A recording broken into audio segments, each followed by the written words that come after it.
Hi, my name is BGkumbi. And this is a sort of one-man meta, kind of new age Starbucks soy latte with paper straws play. Or whatever, you know. It's called Phoning It In, a one-man play by BGkumbi featuring another actor. So technically, a two-man play by BGkumbi.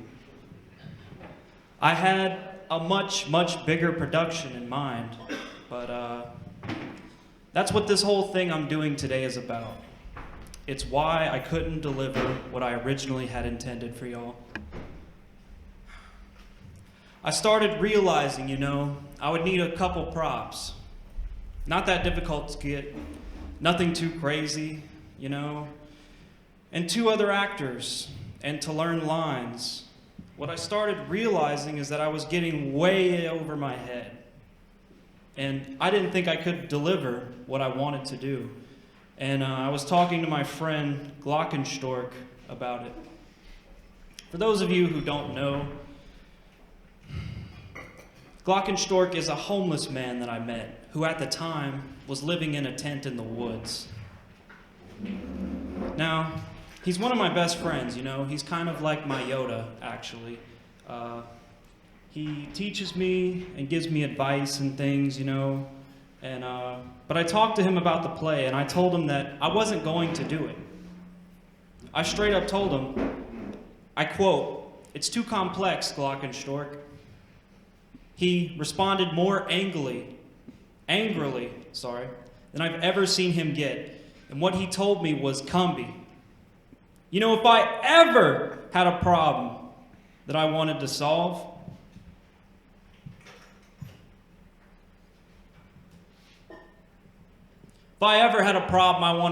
and it was too complex or impossible, I'd want someone to put a gun to my head." And I'm not even going to say what he said after that because it's too vulgar, and that's not my style. But he said he wanted someone to do that to him because then he'd be worthless, you know? Glockenstock, by the way, is the man that's going to save the universe. I'm 100% sure of that now. I'm 100% sure that he's going to do it.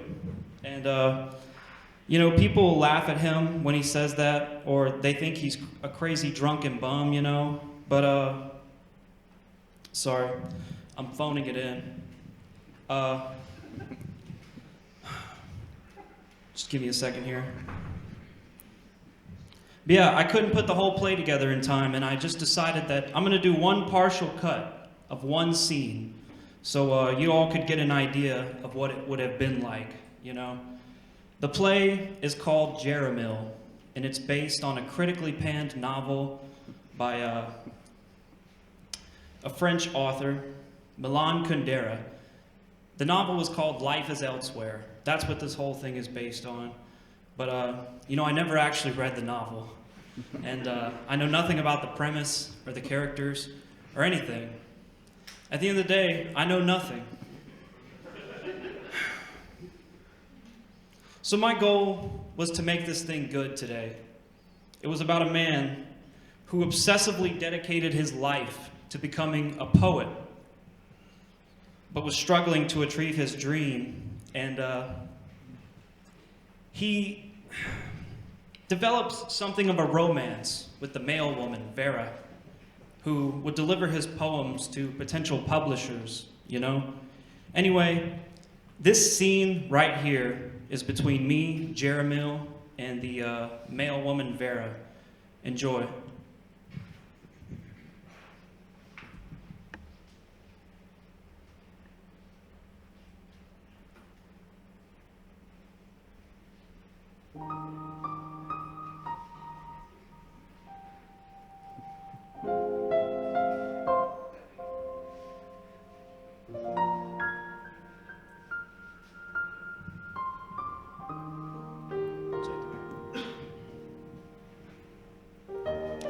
If I had one wish, I think I'd end up wasting it on something simple. I'd get nervous and say, to live happily ever after in a cabin somewhere far away from the rest of the world, with a husband I loved and several beautiful children. You know, instead of wishing for world peace or something like that. Well, there, I don't think that'd be a waste of a wish at all. World peace and just one happy person, well, they could be exactly the same thing if you really think about it. I think I know what your wish would be. You think so? To be the world's greatest renowned poet, of course.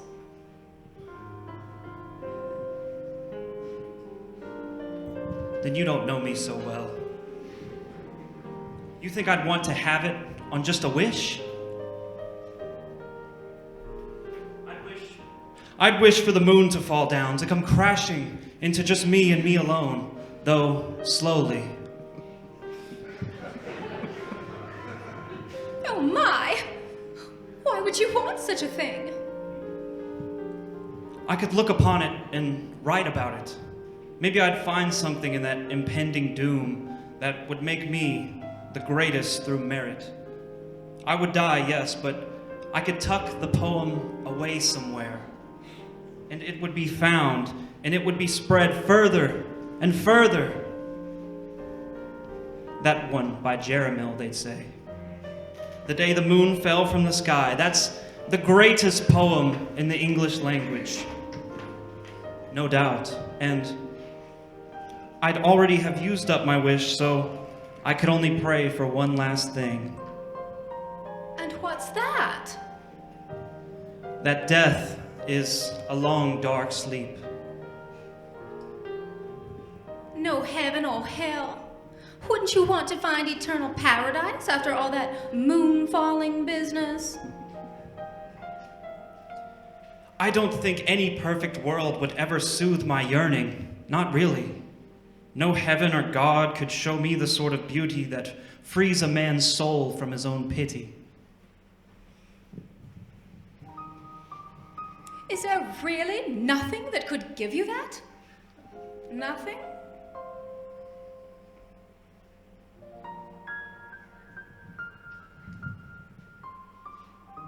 I'm not sure. I'm really not sure at all, to be honest, Vera, but perhaps in another world, something far out there, like that.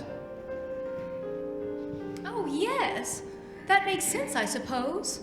Another world. But not here? No one here? Not that I could be sure of anyway, somewhere else.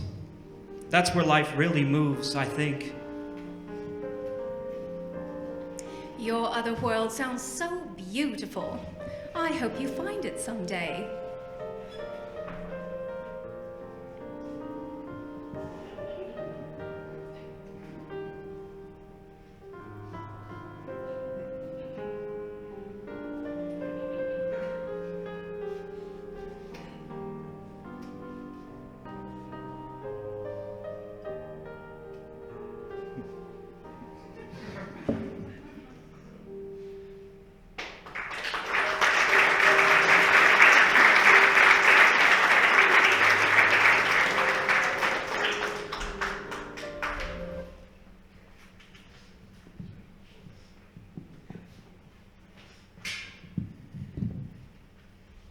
So, that was just a little taste of the play. Maybe it was a little cringe. I don't know, but I really felt it in my heart, you know? I could see it all in my head, just so clearly that day, you know? And the one most important lesson that Glockenstock always tries to teach me is nothing is impossible, and you should follow your dreams even if people scoff at you, even if they're scoffing at you right now. I mean, the guy is an alcoholic vagabond, you know, who unabashedly believes that he's really going to save the universe. But you know what? He is the fool. Whether or not I'll ever become a man who can follow my dreams with such fervor, or if I will always be lazy and worthless and incompetent, is yet to be seen. But I'll try, you know, and I think that's the point of the show here. That may have seemed kind of meandering and pointless. And you know what? Maybe it is. But I'll try. Try. Charles Bukowski said the opposite, to the point that he had it carved on his gravestone. He said, don't try. But I say try. No matter how silly your dream is, you're probably still gonna fail. You will fail. But who cares? If you're not someone who doesn't at least go for it, what were you ever? Nothing at all. Don't be that. Just, I don't know. You can at least try.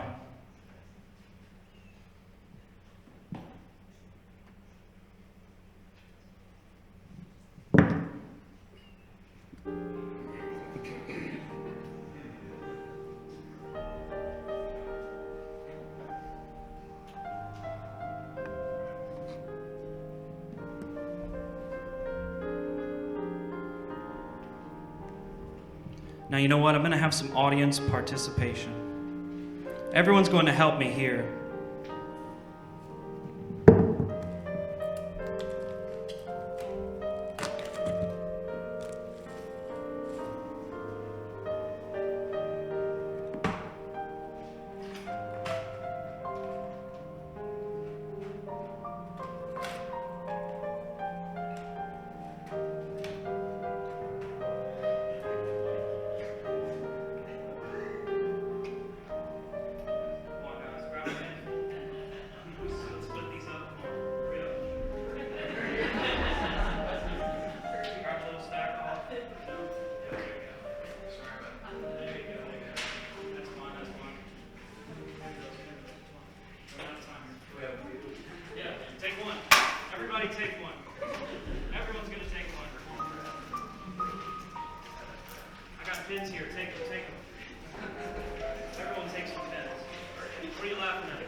In the back here.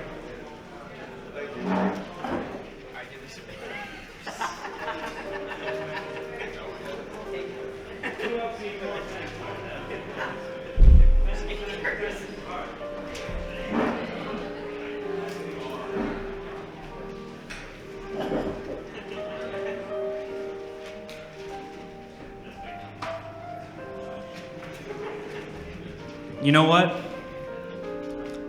I don't have a piece of paper. Where are they? I need one piece of paper, please.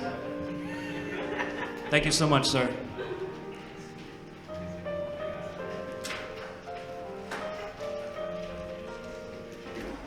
Now, does everyone have a pen and a piece of paper? If you don't, I'm sure they're scattered all over the floor. You can get one yourself now. Everyone help your neighbor? All right.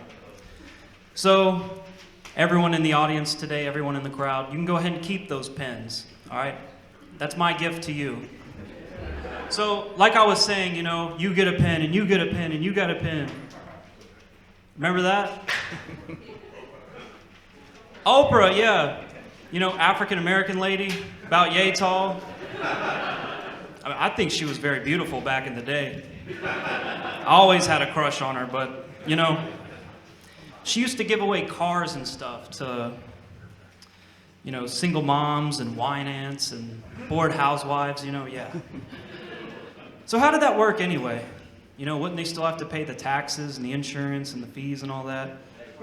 Doesn't sound like a very good deal to me. So, although I may have just given you a pen today, it's a better gift than a car if you think about it. Now everyone,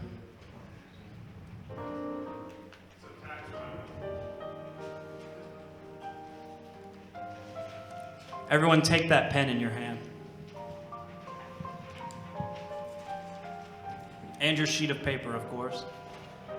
And here's what I want you all to do. I want you all to write down your most secret dream, or wish, or goal in life, all right? Now, you can all get down on the floor. If you need a hard surface, use your chairs. Use the back of the person in front of you, but I want you all to do that right now. Everyone do that right now.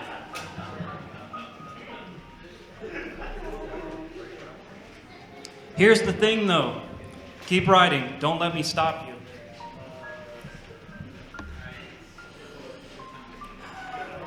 This is not to be shown to anyone. Not even your wife or your husband, boyfriend, girlfriend, whoever's with you right now, friends, family. Don't show it to anyone, all right? Cup your hands around it to hide it from your neighbors. You know, this is yours. It's your dream. It's your wish. It's your goal. It's your life. And if you can't think of one just right now, save it for later. Either way, everyone write it down and hold it close to your heart. Just take that dream and fold it up.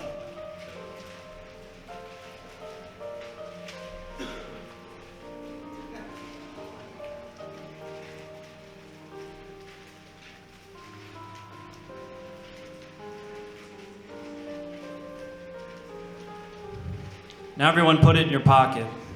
Shirt pocket, pants pocket. Put it in your purse if you're a woman. Or if you're a man with a purse. Now, I'm going to do the same thing here, all right? So you can all see how it's done if you haven't done it already.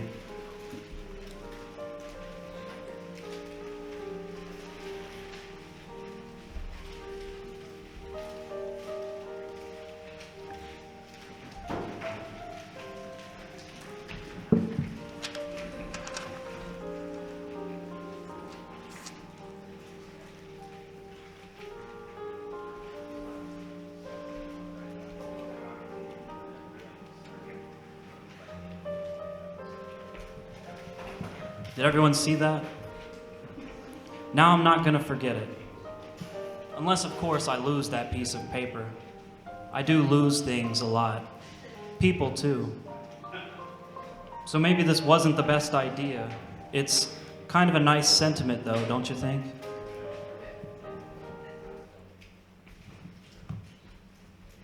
I reassure you all, I'm not going to embarrass anyone or single anyone out. If you can't do this for some reason, although it's very personal, this is something that you can do from your seat by yourself. Do it later if you have to. I'm going to take all that embarrassment in from you to me. I'm going to take all that embarrassment you have, all that cringe that you have, and I'm going to absorb it. You know, I revel in it because I'm a song and dance man. I love the spotlight, I really do.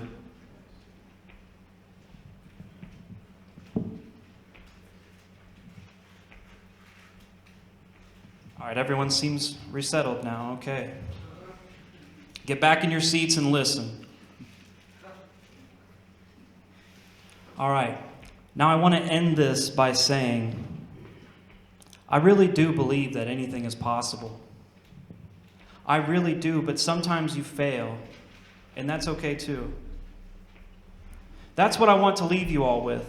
Not to ever throw away a dream just because you failed. I just failed too today. That's what you saw up here this afternoon. It really is. Really, I'm being serious. But you know what? Nothing is ever going to stop me from pursuing this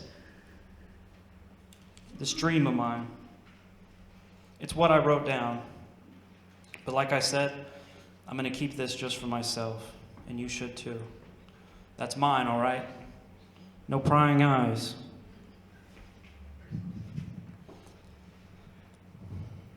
Everyone take out your pieces of paper again.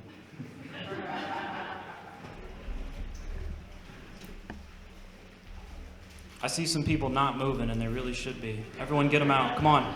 Whip them out.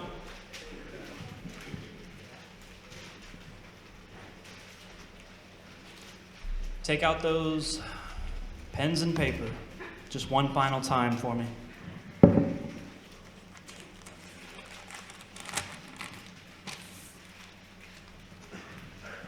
Everyone got your pens? All right. Now here's what we're going to do. Everyone here is going to make 3 pledges to me. Three oaths, all right? Oath of the Horatii. You know, Jacques-Louis David, the French painter? He was French, right? That guy. Pledge number 1. Write these down as I say them, okay, everyone? All right. Pledge number 1. I will subscribe to BG Kumbi on YouTube. That's BG space KUMBI.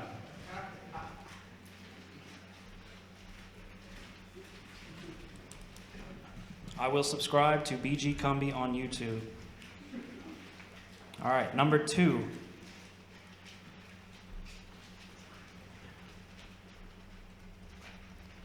I will follow Glockenstork on TikTok. How do we spell that? That's TikTok.com/at GLOCKENSCHTORK.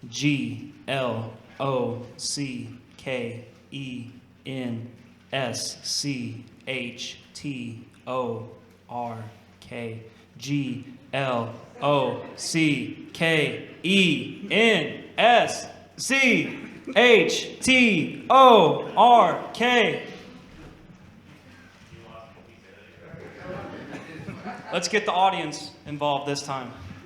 GLOCKENSCHTORK.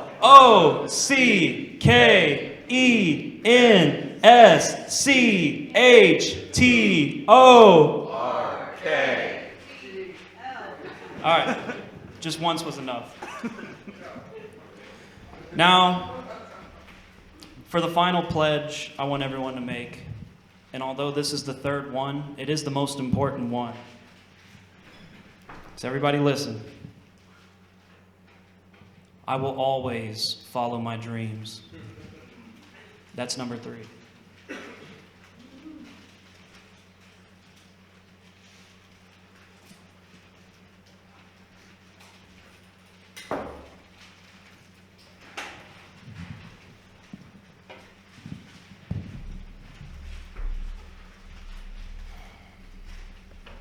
So, this has been BG Kumbi, and that's my one-man play featuring another actor titled Phoning It In.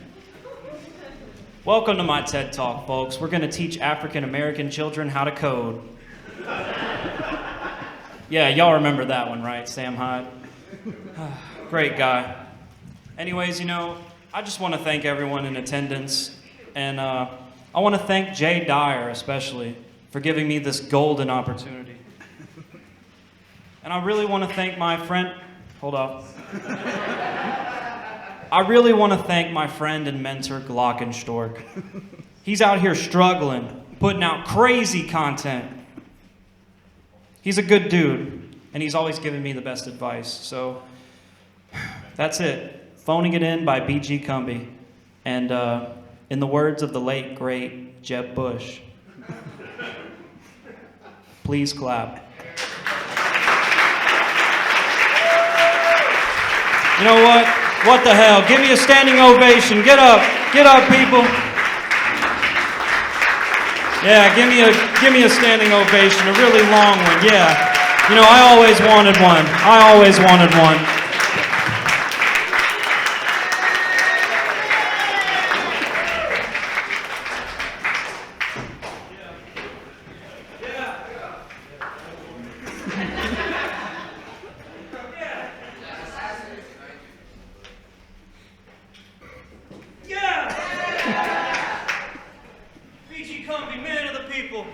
Man of the people, the comedian who always cares. The comedian who always comes through. This is how I exit. I exit stage audience.